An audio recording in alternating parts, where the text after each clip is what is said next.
any solid developments?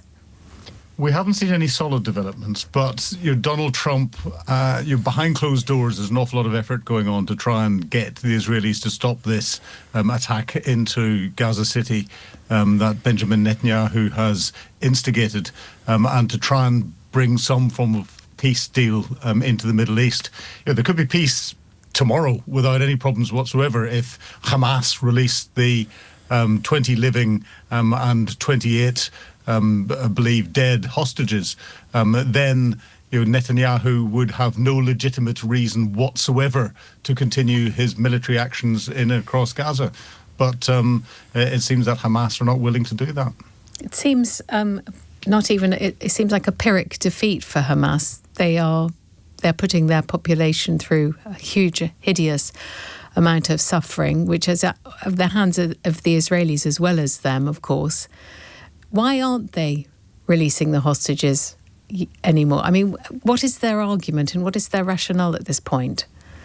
Because Hamas see the impact that their cause has on the world stage by continuing to force Israel to continue its actions into Gaza City, into the Gaza Strip, the impact it's having on the Palestinian people in the Gaza Strip, of which Hamas doesn't care how many casualties there are. In fact, they want more casualties, more civilian casualties, because it makes Israel look even worse on the international stage. And speaking of the international stage, Philip Ingram, Benjamin Netanyahu was addressing the UN General Assembly today. 100 diplomats from more than 50 countries walked out. So Hamas, it's job done then, because he spoke to an almost empty chamber. He decried the two-state solution. He said it was rewarding terrorism. Giving the Palestinians a state 1 mile from Jerusalem after October the 7th is like giving Al-Qaeda a state 1 mile from New York City. It's hard to disagree with some of the things he said, but he has lost his audience, hasn't he? He has lost his audience, or I would say that Hamas has won the wider audience, because their information campaign has been absolutely superb. Now, Benjamin Netanyahu has not carried out his side of things well at all, because Israeli activities in the West Bank in particular are appalling, and he should clamp down hard on those and stop the Israeli settlers from pushing out the Palestinian people from the West Bank. That undermines any legitimacy that he has been trying to get in his actions into Gaza, and this is where. And from a future realization perspective, to just completely dismiss a two-state solution when, in reality, the only long-term solution that there's ever going to be in the region is for there to be two states. However, anytime it's been proposed beforehand, it's actually the Palestinians that have rejected the proposals on more occasions than not. But Benjamin Netanyahu now saying he will never let this happen, again, is undermining any hope of legitimacy that he could ever have, and is just playing directly into Hamas's hands.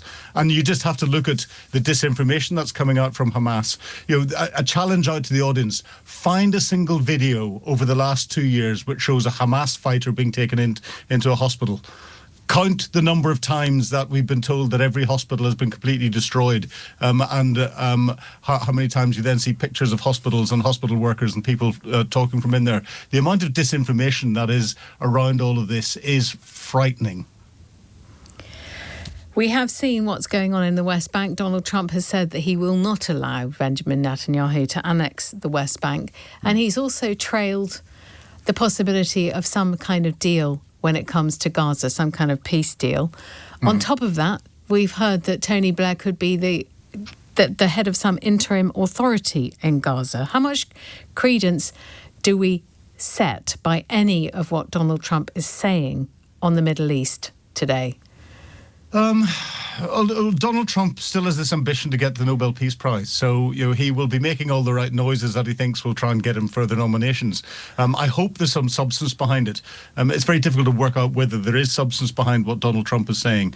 I think his message about the West Bank is right and proper, that he holds Benjamin Netanyahu's feet to the floor, but it's not stopping what the Israelis are doing on the ground, and the settlers going and carrying carrying out atrocities against the Palestinian people that are living there. That has to stop, and he needs to take decisive action against Benjamin Netanyahu to stop that, because that is undermining everything there is to do with Gaza.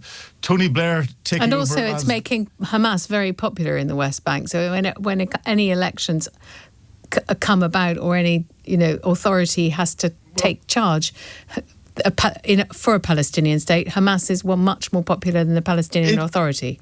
Well, it is, and we have to remember that the last fight that there was in Gaza was after the elections that were held there, whenever Hamas beat Fatah in Gaza. Fatah, the Palestinian Authority, won in the West Bank, but there was a civil war between them, quite a bloody civil war. It only lasted 5 days, but they fight amongst themselves, so they're not good bedfellows. So any rise of Hamas in the West Bank is going to destabilise from Palestinian on Palestinian actions in the future, stir in the Israeli settlers, and you've got another tinderbox waiting to blow up, and this is something that we have to try and stop. What about the Gaza peace deal? Gaza peace deal, if there is one, the hostages have to be released. The hostages have to be at the centre of it. And Hamas, as Keir Starmer has said, whenever he said he's going to recognise that Palestinian state, said that Hamas has no possibility of being involved in any government. Hamas needs to go away. They need to surrender and they need to leave. This is something that has been done beforehand. Yasser Arafat with Fatah did that years ago. So it's not. You think it's possible? You think it's possible? It is possible. The trouble is, no one wants them. None of the Middle East countries want them. That's why Egypt has built, instead of opening... Hold on, Hamas or the Palestinians? Nobody wants Hamas or the Palestinians?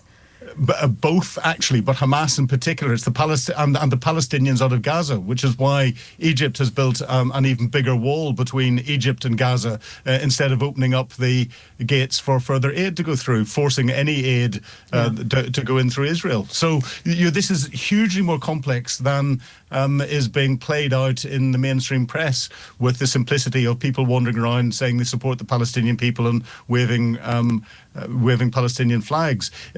Amongst the Palestinians, Fatah and Hamas are deadly enemies, and are causing problems. The Arab countries are quietly happy with what Israel is doing. Overtly, they will criticise, but they don't want Hamas, who grew out of the Muslim Brotherhood.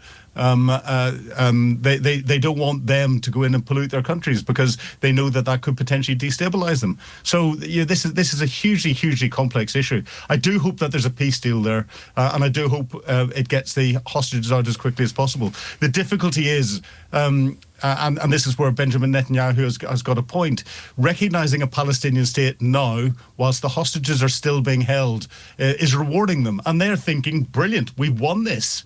And they've got no reason to release the hostages now.